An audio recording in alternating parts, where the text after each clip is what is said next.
I just wanted to show where we are right now. I've gone through and cleaned up the perimeter that I just hadn't gotten to it yet. So went through and really touched up all the negative space, or rather, my apologies, the contour that I have this kind of natural border.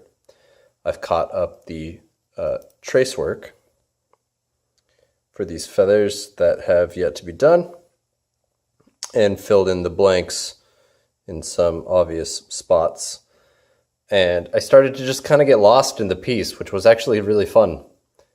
Just touching up different bevels in different places, and it needs it so much more. And I look forward to doing that in a little bit.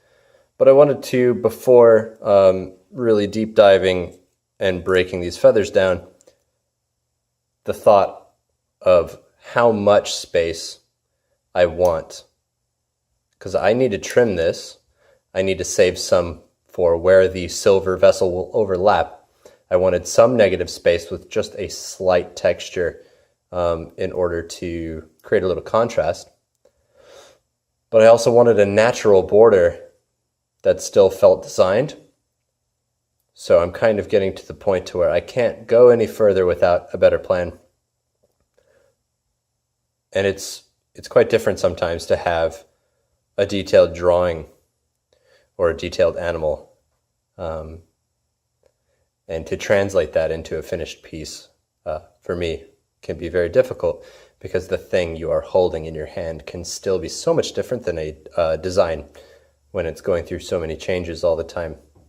So I generally wait for finishing layout and mapping, at least with like how footprints or how much space is devoted to what aspect.